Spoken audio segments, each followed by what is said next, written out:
shelfaddiction.com, and welcome to episode 118. Tonight on Book Chat, I'm interviewing author Susan Sey. Susan was a software trainer with nice clothes and free time, but now she has kids. She lives with them and her incredibly patient husband in St. Paul, Minnesota, where she produces smart, sexy, contemporary romance. She loves ice cream and her family and happy endings, though necessarily not in that order. Tonight, I'll be chatting with Susan about her writing, Rust City, and more.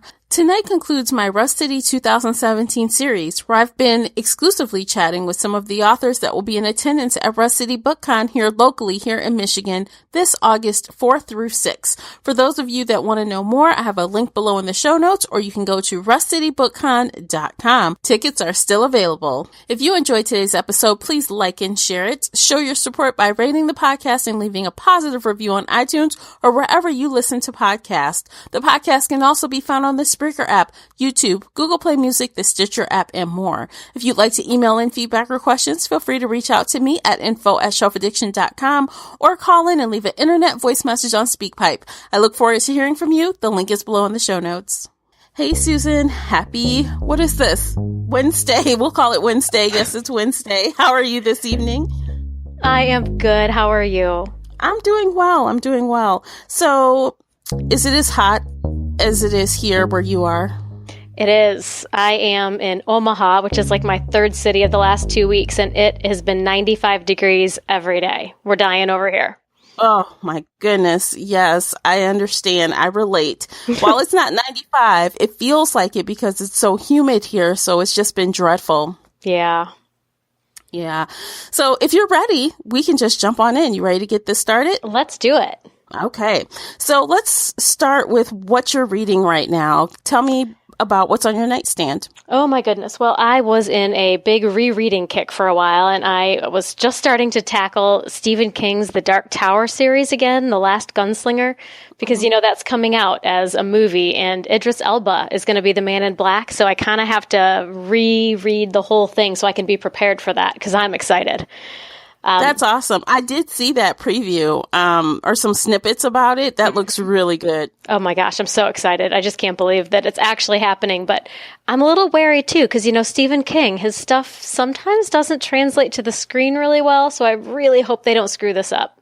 Yeah, absolutely. I mean, they're doing some other things of his right now. Are you watching any of that stuff? Like, I think there's The Mist that's on TV now. You know what? I haven't gotten to that one yet, but I was just in Colorado. Remember, I said I've been multiple cities recently. And I toured the Overlook Hotel, which is the one that Stephen King stayed in, and he had a bad dream, and 3 or 4 hours later, he had the entire book for The Shining in his head. And he hated that movie because Stanley Kubrick, he says, ruined it. So just recently, a new miniseries based on The Shining came out that Stephen King had complete creative control over. So I feel like that's my next one that I've got to see, because he seems happy with that one. So I know there's so much to see.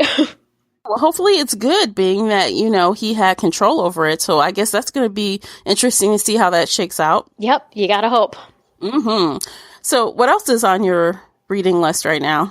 Well, a friend just recommended to me Kit Roca's Beyond series, and so I just read the first one, and wow, it was good. It was dark, and it was hot, and I was pretty impressed, so I think I'm going to read on there. Have you read any of her stuff? No, I haven't. Actually, I haven't heard of her before. So what type of author is she? What's her genre? It's romance, and it's hard to classify. I would say futuristic, dystopian, pretty erotic, pretty dark. And she's actually a writing team. Kit Roca's a pen name, and there's 2 women who write as Kit Roca, and I can't remember who they are. Oh. But a friend did recommend it to me because she's another writer, and we were talking about our next projects, and the next thing I'm going to tackle, I think, is going to be a little bit more futuristic and a little bit darker and a little bit sexier, and she was like, oh, you got to read Kit Roca. So I was not disappointed. All right, I'll have to put her down as a possible TBR option. We have those never-ending TBR lists. Oh, gosh, I know. Are you reading anything else right now, or is that about it? No, that's pretty much what I've got going on. So what books or authors would you say have, I guess, influenced your writing style, or maybe have, I guess, in the back of your mind, you just aspire to write like them because you love their writing so much? Do you have any of those authors? Oh my gosh, so many. I think every author has writers that she reads that she loves and would love to be like, but you can't read them when you're writing because it's demoralizing. You read this perfect book and you think, oh, I'm nowhere close. I got to stop reading this or I'm not going to be able to write anymore. So for me, the readers or the writers that I love, have always loved to read are probably like my holy trinity is Nora Roberts, Jennifer Cruzy, and Susan Elizabeth Phillips. They're like the queens of contemporary romance with kind of a charming, funny edge. They're stylish. They're always dependable. And I've never picked one up and been disappointed. In more recent years, I have fallen in love with Kristen Higgins. What I love about them is this really deft blend of being charming and funny and also not skimping on the emotion. Like they really go for it. You get a good laugh and a good cry along with this really funny, charming, easy to turn the pages kind of experience. So those are my favorites. Awesome. So that's kind of cool that, you know, I guess the authors that you feel that, you know, you like their writing, you like their style are also your favorites as well. Because sometimes those don't go hand in hand. I know. It's funny, isn't it? How you can have such a different experience as a reader and as a writer. So I really admire what those women have been able to do with their careers. And I love the experience that they give me as a reader. So that's always exciting. Yeah. So I was looking at your profile on Goodreads, and I see that you have several books published. How many books do you have published right now? You know, we were just trying to figure that out the other day.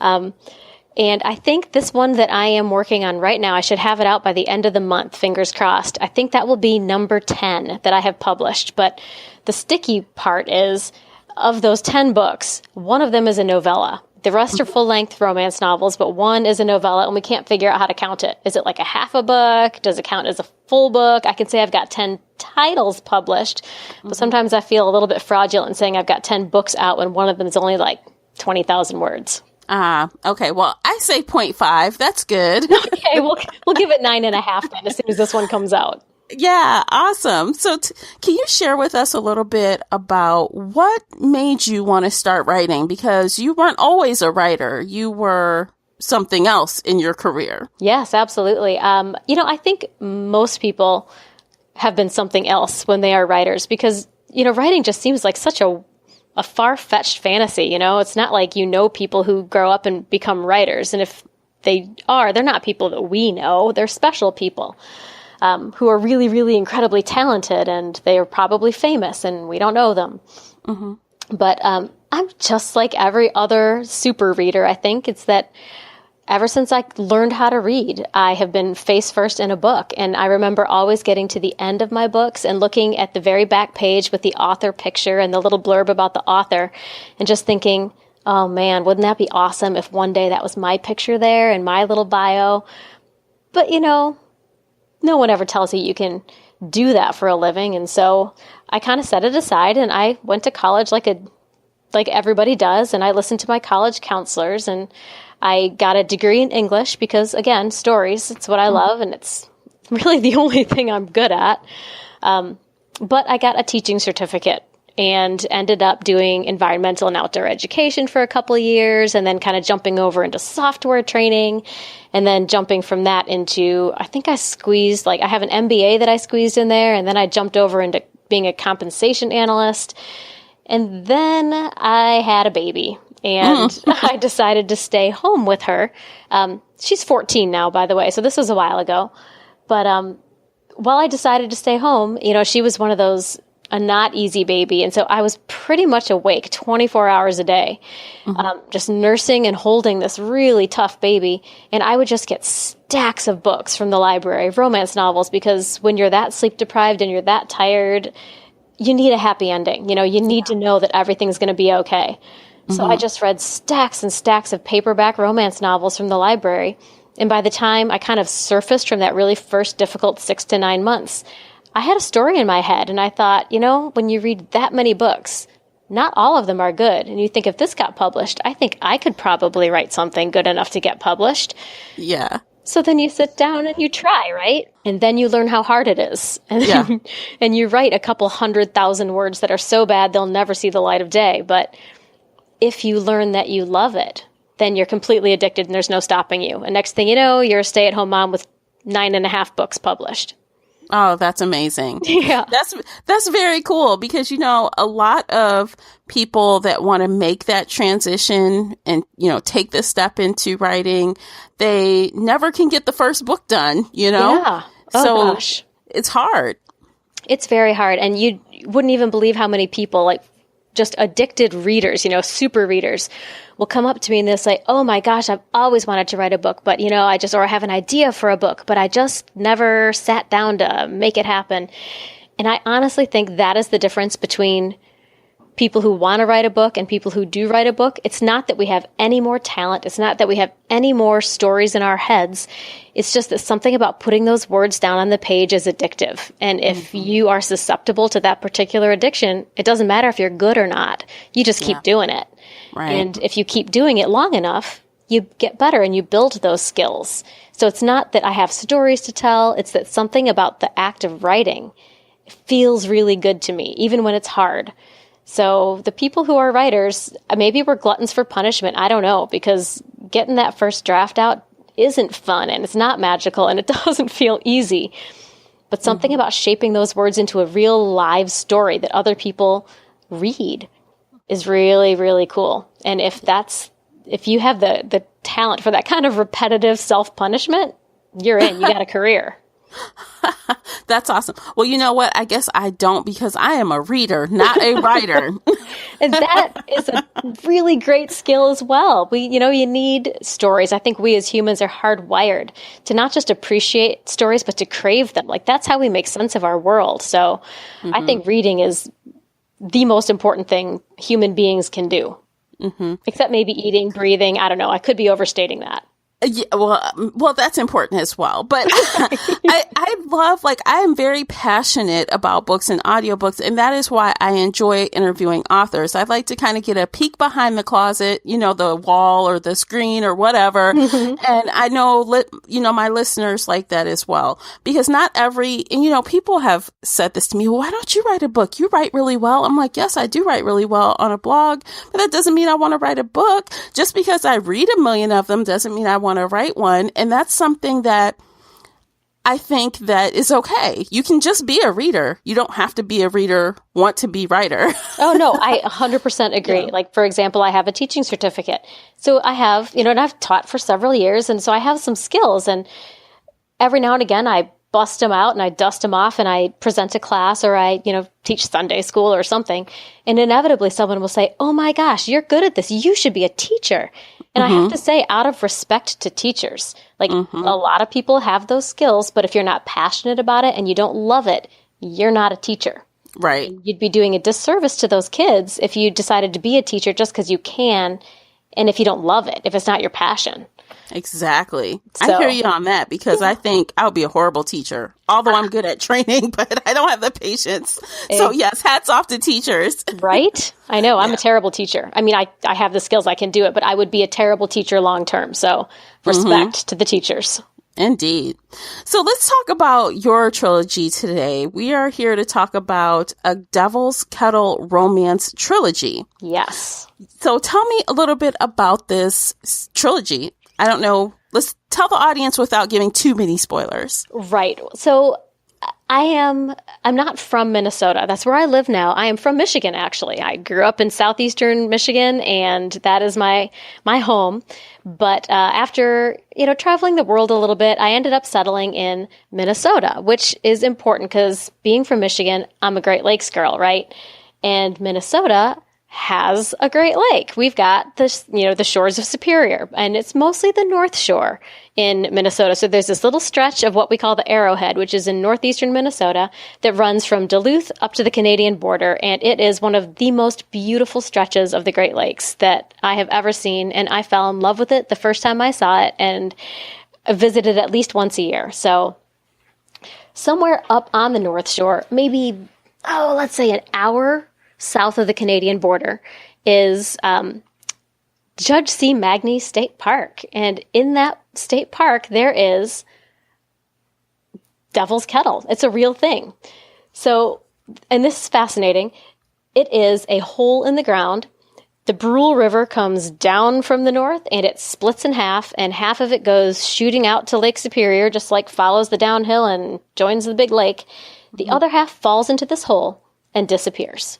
And nobody knows where it goes or what it does. Scientists have studied it. They've recently decided they think they know where it goes, but they don't know for sure. So this is fascinating, right? So like as a writer, you can't look at that and not think, I wonder what would happen if something fell in there that you needed. Yeah. I wonder, like, that clearly there's a story here, right? So it was kind of bubbling in my head for a while. And I was on the back burner, and so I finished up a project and decided, all right, I think I need to write about this. So I created a fictional town based on Grand Marais, which is probably the nearest town to Devil's Kettle, on the north shore of Lake Superior. It's a really artsy little town. It's got this really cool kind of history of fisher folk and loggers and immigrants, and now it's a beautiful tourist town that gets by on its reputation for fostering artists. So I created this family full of artists and this town and this scandal, and I built the whole thing around a disappearing waterfall. So I have now this small town romance trilogy based on the Davis family and their artistic and dramatic children who have created all kinds of small town drama that needs to get sorted out.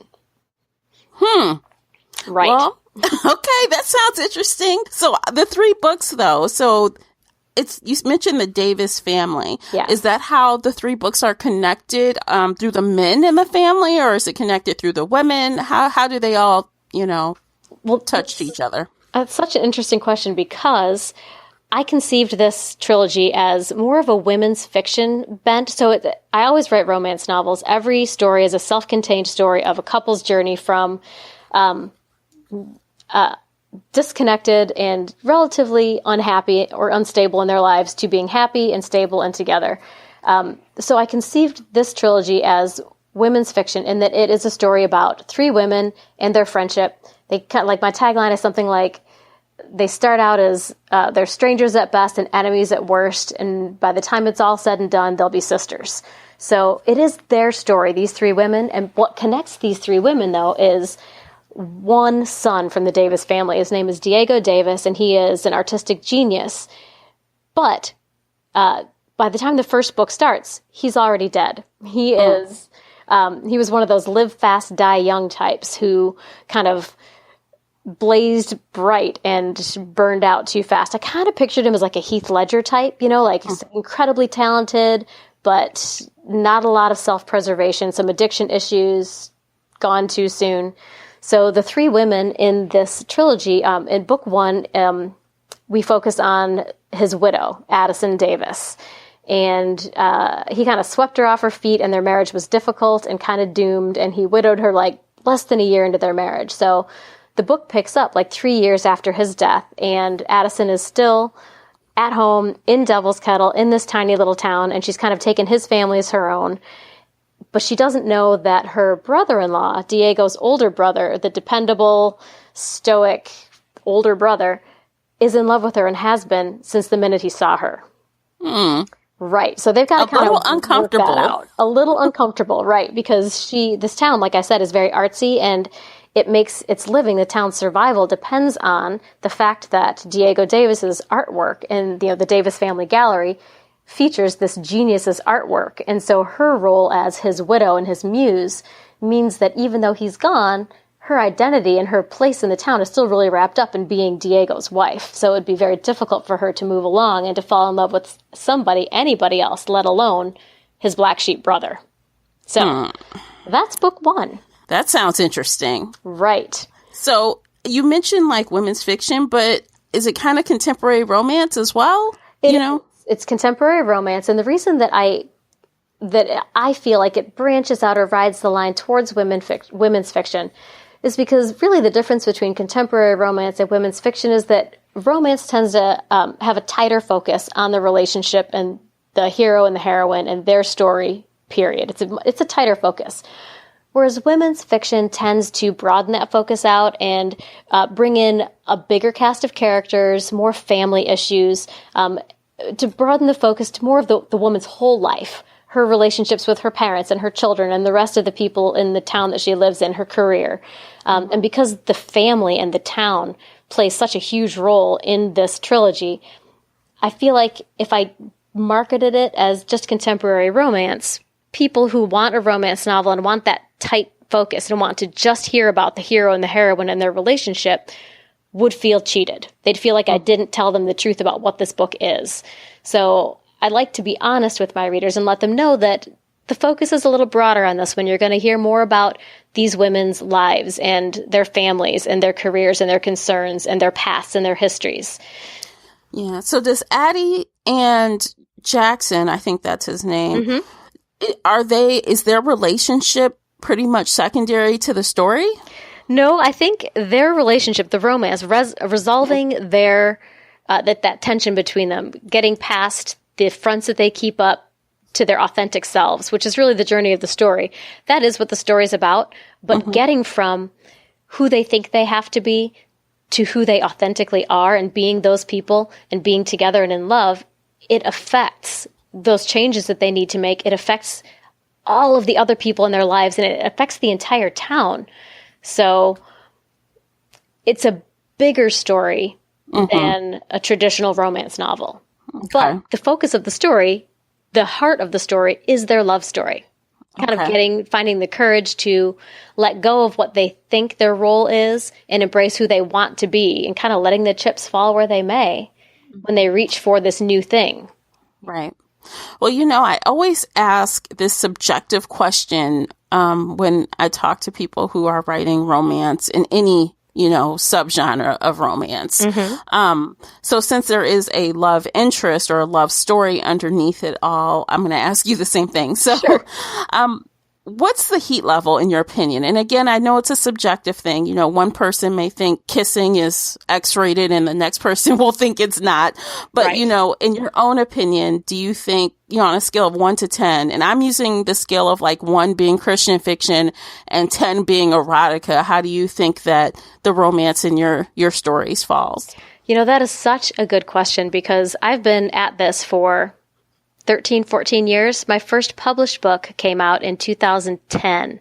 So, and that first book was reviewed in Romantic Times, and they said it was hot, because their scale goes from like mild to hot to like super hot or something like that. So, or maybe it was, they said it was hot. So it was on a scale of like 1 to 4 little fires, right? It got like 3.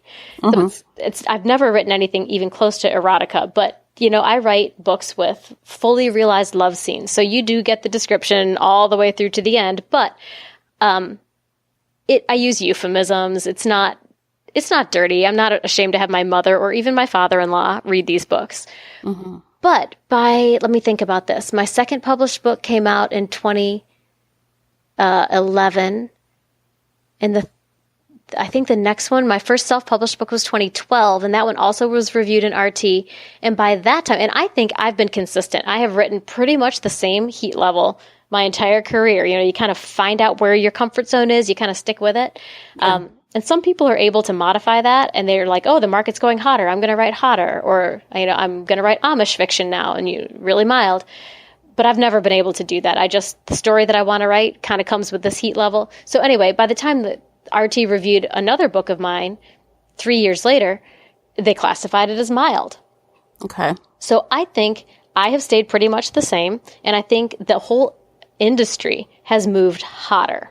And that's not a surprise. If you go to conferences, if you go to writers' workshops and stuff, they'll just keep telling you hot sells, hotter and shorter, hotter and shorter. If you can write little erotic shorts, you're going to make $1 million. And unfortunately, I have never been the kind of writer who can write fast enough or write flexibly enough to chase a market. I pretty much write what I write, and that's what I love to write. And I am not super able to chase trends. So I would say between like a 1 and a 10, I might write a 6. Like maybe a little on the hotter side of right in the middle. I'm going to assume you mean kind of like really romantic and sweet open door, right? Like nothing is crazy. No, I'm not writing. Like, to be fair though, like my last finished trilogy was the Trouble trilogy, the Blake brothers books. And the middle book of that one, the hero is a pretty dark guy. He's been through some stuff. He's got himself some issues.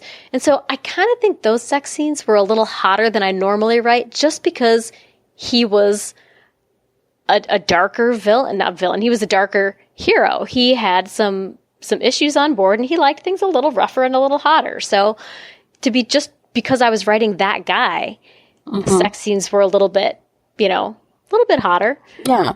But still nothing that would qualify as erotica. Nothing that, I don't know, that I wouldn't happily own in public. Okay. So if you've read Jenny Cruzy or Susan Elizabeth Phillips, I'm pretty much right in line with that. Okay, great. Thank you for saying that, because that was my next question. Who would enjoy this series? And so that answers that question great. Yeah. Obviously, since we're talking about three friends who, deal with this family, do you need to read this series in order, or can you kind of jump around? You know what? This is my first true trilogy, so I would definitely recommend reading them in order. And by true trilogy, I mean, like, my last series of books, I did call them a trilogy because there's three of them. Well, 3.5, right? I talked about that novella, sticks right in there between 2 and 3. But those are connected books in that you can read them in any order. I think it's more fun to read them in order because you get like little cameos from people who were in other books. But the plots of those are completely independent from one another. You don't need to read book 1 to understand what happens in book 3. Whereas this book, the Devil's Kettle trilogy, this is the first time I've done this. It was a challenge to me as a writer. I ask a story question in book 1, and I don't answer it until book 3. I resolve some of it in each book, but there was a family scandal in the Davis family that has to do with Diego Davis, this wild artist who just caused all kinds of trouble. And it happened like 20 years before the first book. Well, maybe 15 years, 14 years before the first book starts. And it involves a child. And that child's parentage is in question. It doesn't, people don't really know. Like, it's kind of like a mystery baby, which is like a romance trope, a beloved romance trope. There is a baby. Who's the mother? Who's the father? So that's the story question that is asked in book 1. Whose child is this? And it all has to do with this huge scandal that happened like 15 years ago surrounding this artist who is now passed away. But the things he did, he kind of left this legacy behind him, and everyone is trying to cope with the damage that he did. Yeah. So there are the 3 women who each get their own book. Addison is his widow. She gets book 1. Willa is a woman from his past a relationship he had in his past, and she gets book 2.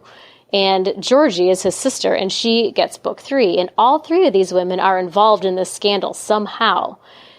And each of them resolves part of the mystery, but you don't get the answers until the last book. So I would recommend reading them in order so that you do spoilers on yourself. Because if you read book 2 before book 1, you're going to be like, oh, well, there goes the surprise for book 1. Oh, yeah, that makes sense. Oh, absolutely. Yeah. Okay. Awesome. Well, you guys, there is an excerpt for book 1 in the blog post. You'll find the link below in the show notes. So if you want to get a little sneak peek of book 1, definitely go over to the blog and check that out. And also we have buy links in the show notes as well. So if you'd like to check out Susan's books, you can just clickety-click and there you go. And if anyone happens to be going to the Rust City Book Con, I am giving away a few copies of Picture Me and You, book 1 of the Devil's Kettle series. So you should come find us, and maybe you'll get a chance to take one of those books home. Ooh, yes. Okay. Everyone loves books. Yes. Right? Okay. Free books especially, because those are the best kind. Yes, they are. So tell us, what are you working on right now, like your immediate future projects? Well, right now I'm working really hard on copy editing book 3, Remember Me and You, because I would really like to have that out by the end of July so that by the time I get to the Rust City Book Con, the entire trilogy will be available and people can just binge read it, because you know how much people love to binge read.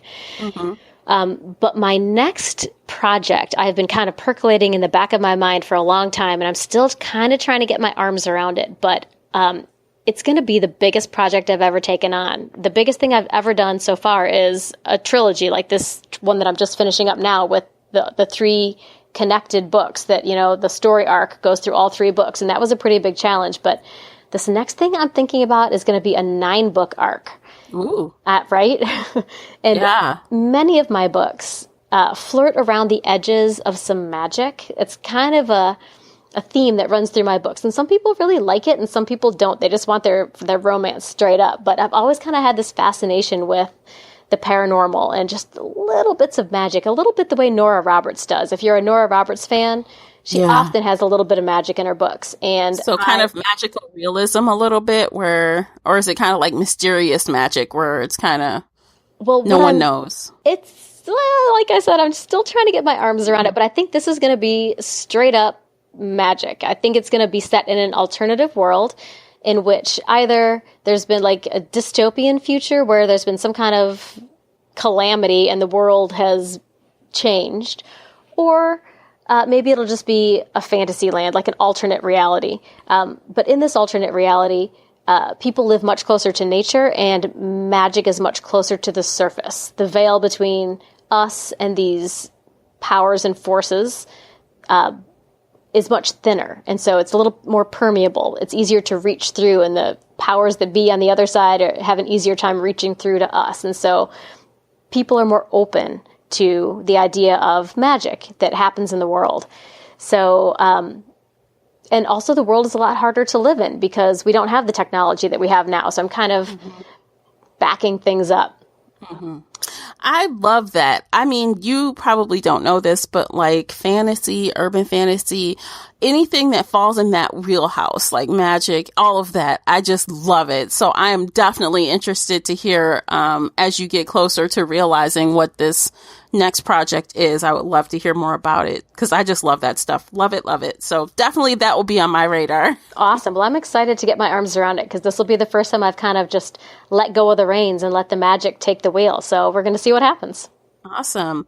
Okay, so is there anything else that you would like to share about A Devil's Kettle romance trilogy before we talk a little bit about Rust City?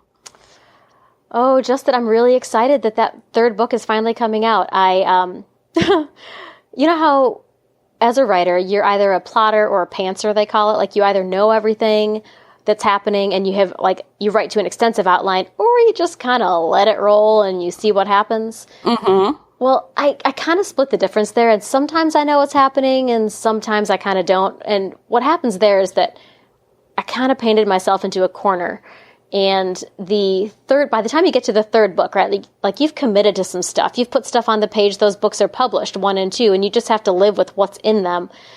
And to make a really long story short, book 3 of this trilogy, the one I'm finishing up right now, the hero is he used to be a business mogul, and now he is a sheep farmer.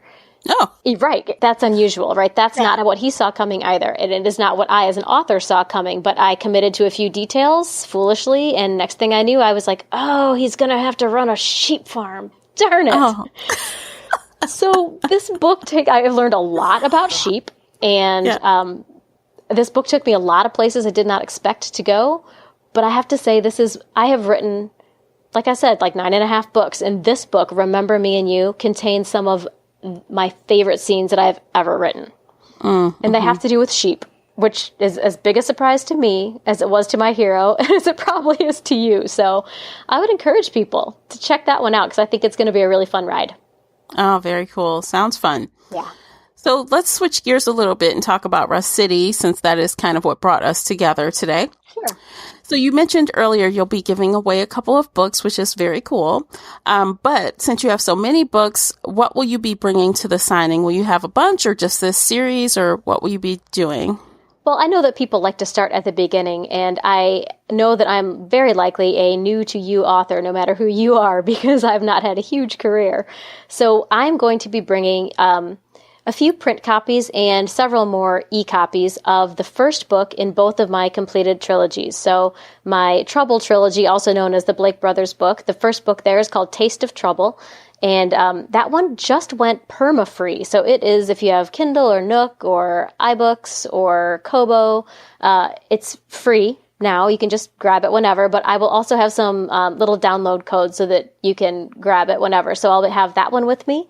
And I will have, Picture Me and You, the first book of the Devil's Kettle series. I'll have some print copies and some download codes for that one because I think people like to start at the beginning and I'd like to get them going. So you mentioned earlier you are from Michigan.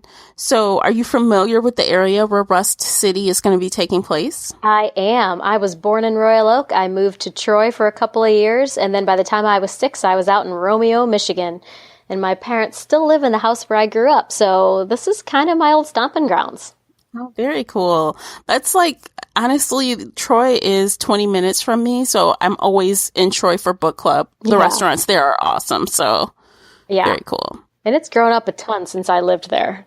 Every time I come home, I can't believe how big it's gotten. Yeah, it's a lot. I mean, that main corridor of Big Beaver, it's off the chain with so much stuff over there. Restaurants and stores and schools and hospitals. And it's grown massively. It really has. Yeah. So what are you most looking forward to during Rust City? Oh, so many things. First of all, I have a group of ladies that I have been, we used to blog together and we kind of let the daily blogging go, but the site is still up, where we were the Romance Bandits, and there were 20 of us, and we were all Golden Heart finalists. So the Romance Writers of America has their version of the Oscars every year, and unpublished writers would compete for the Golden Heart, and published authors would compete for a Rita.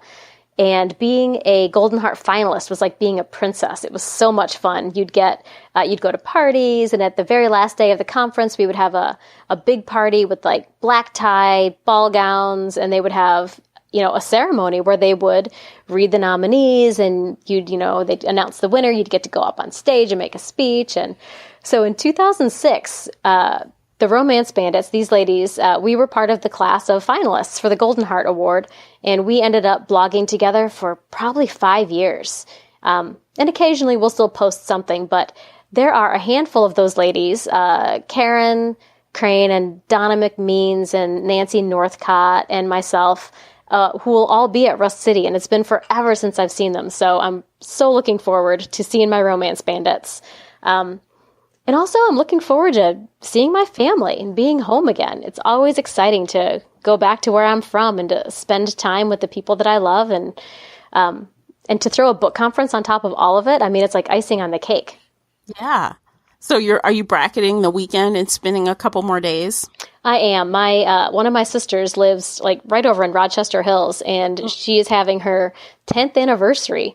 And so I am going to double down and be Auntie of the Year and watch her kids while she and her husband take a vacation right after the conference. Oh, look at you being all nice and being the best aunt ever. Yes. I know. It's exciting. That's what aunties are for, though, right? That's what we love up the babies.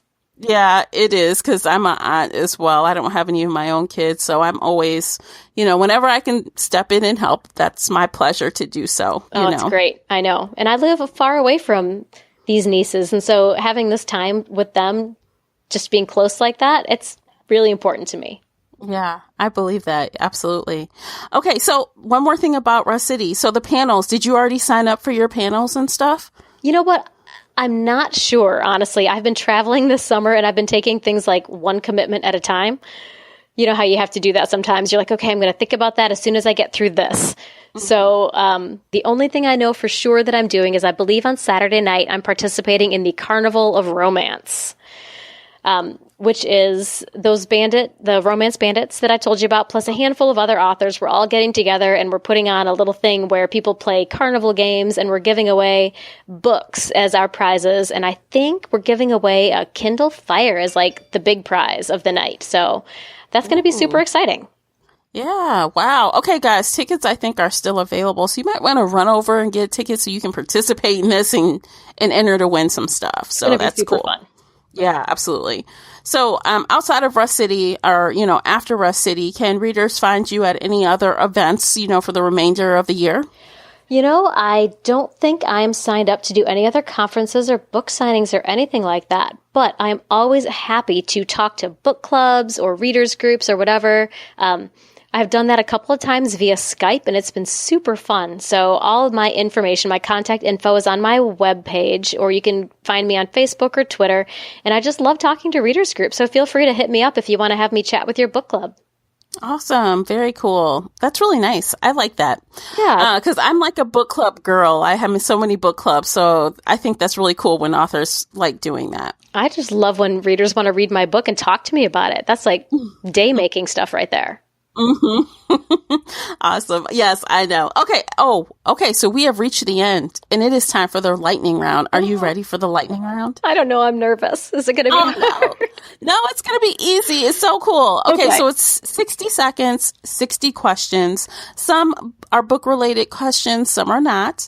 The only rule I have is that if I ask you a question that's an A or B question, you have to choose one. You can't say neither, and you can't say both. No third alternative? No third alternative. You have to choose. Okay, I will try.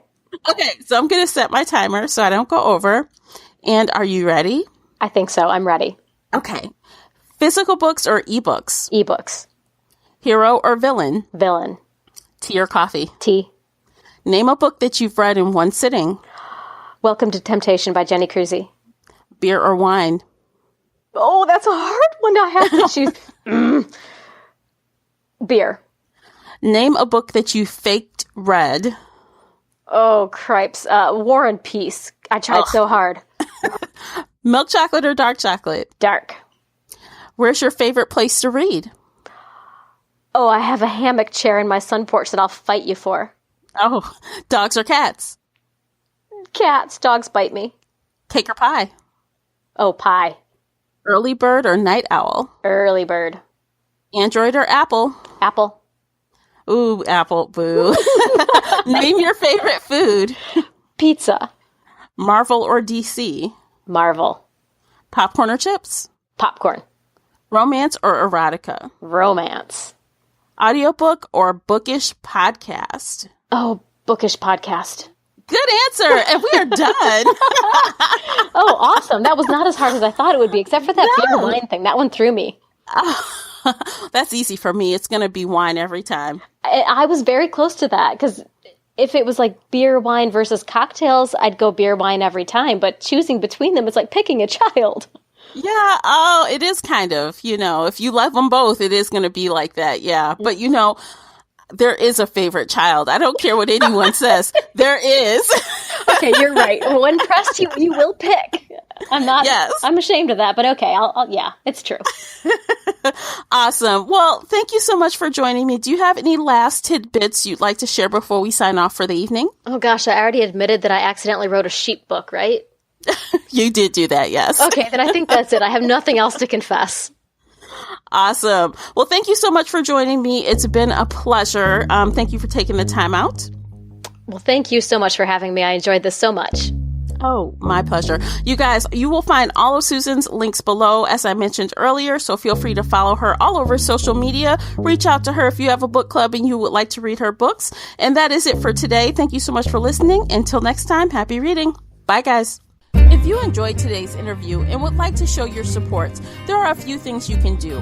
First, you can head on over to iTunes and give a positive 5-star review. You can follow me on Twitter. You can follow the Shelf Addiction Podcast on Spreaker, the only place where you can listen live and get broadcast notifications so that you never miss an episode. Most importantly, you can share this podcast with friends and family that enjoy bookish topics. Thank you for listening, and I will see you soon with another author interview. Until next time, happy reading.